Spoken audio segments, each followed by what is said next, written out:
Hello, मी Sunita cook with Sunita Parate ह्या चॅनलमध्ये तुमचं स्वागत करत आहे.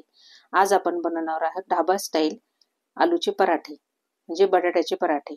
इथे मी बटाटे बॉईल करून घेतलेले आहे व त्यामधले सालं वगैरे सगळे काढून घेतलेले आहे. आता इथे आपल्याला सगळे बटाटे हे किसून घ्यायचे आहे. आपण हाताने सुद्धा क्रश करू शकतो, पण जेव्हा आपण पराठा लाटू त्यावेळेस ते मध्ये मध्ये येऊन पराठा तुटण्याची शक्यता असते, म्हणून शक्यतो किसूनच घ्यायचा आहे. यामध्ये चवीनुसार मीठ घालायचं आहे, तिखट घालायचं आहे, हळद घालायचं आहे. त्याच्यानंतर आपल्याला इथे मी अद्रक लसूण हिरव्या मिरचीचा जो ठेचा आहे तो घातलेला आहे व थोडासा ओवा हा क्रश करून घातलेला आहे आणि भरपूर सारे आपल्याला कोथिंबीर ही घालून घ्यायची आहे. आता हे सगळे जिन्नस आपल्याला छान असे एकत्र करून घ्यायचे आहे. सगळं मिक्स करून घ्यायचं आहे आपल्याला. सगळीकडे हा मसाला लागला पाहिजे बटाट्यांना. त्यानंतर आता मी यामध्ये थोडंसं तेल टाकून घेत आहे. हे सगळं पुन्हा आता व्यवस्थित असं हाताने मिक्स करून घ्यायचं आहे व्हिडिओत दाखवल्याप्रमाणे. आता यामध्ये मी 2 कप गव्हाचं पीठ घालत आहे आणि हे सगळं आता व्यवस्थित आपल्याला एकजीव करून घ्यायचं आहे व लागेल तसं तसं आपल्याला थोडं थोडं पाणी घालून आपल्याला एक गोळा बनवून घ्यायचा आहे. गोळा हा खूप घट्ट पण नाही आणि खूप पातळ पण नाही, जसं आपण कणिक भिजवतो पोळ्यांसाठी त्याप्रमाणेच करून घ्यायचं आहे आपल्याला.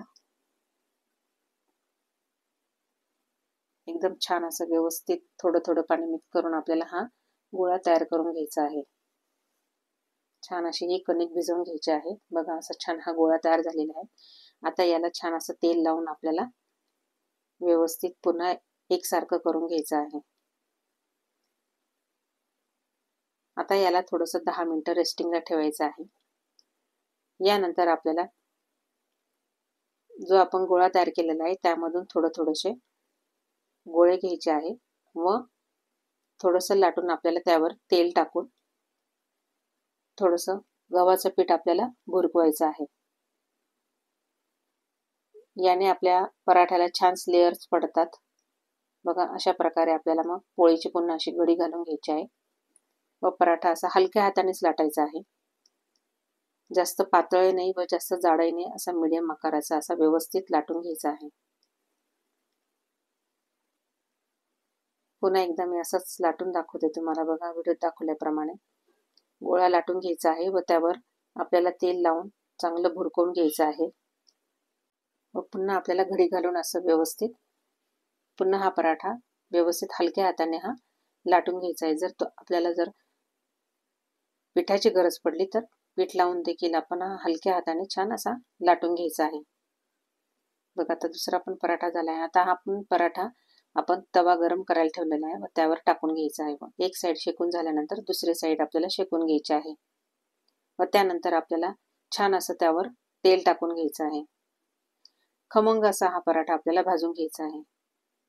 वास पण इतका छान सुटलेला आहे मस्तपैकी. आता आपला हा एक साईडने भाजून झालेला आहे. तसंच आपल्याला दुसऱ्या साईडने देखील तेल टाकून आपल्याला मस्त खमंग असा हा पराठा भाजून घ्यायचा आहे. तुम्ही बघू शकता अशा प्रकारे आपल्याला दुसरा पराठा देखील असाच भाजून घ्यायचा आहे. आता पलटवून घ्यायचा आहे व त्यावर आता आपल्याला थोडं तेल टाकून घ्यायचं आहे. साईडनी पण टाकायचं आहे व सेंटरला पण तेल टाकून घ्यायचं आहे. अशा प्रकारे आपल्याला दोन्ही साईडनी भाजून घ्यायचा आहे पराठा. एकदम छान असे पराठे तयार होत आहे. तुम्ही बघू शकता खायला पण एकदम छान खमंग लागतात. तुम्ही टोमॅटो सॉस बरोबर किंवा शेजवान चटणी बरोबर देखील हा पराठा खाऊ शकता किंवा दह्याबरोबर देखील हा पराठा तुम्ही खाऊ शकता. माझ्या चॅनलला नक्की सबस्क्राईब करा, लाईक करा, शेअर करा व कमेंट करायला विसरू नका व बेल आयकनला क्लिक करायला विसरू नका, जेणेकरून येणाऱ्या सगळ्या व्हिडिओचे नोटिफिकेशन तुम्हाला मिळत राहील. चला तर मग धन्यवाद.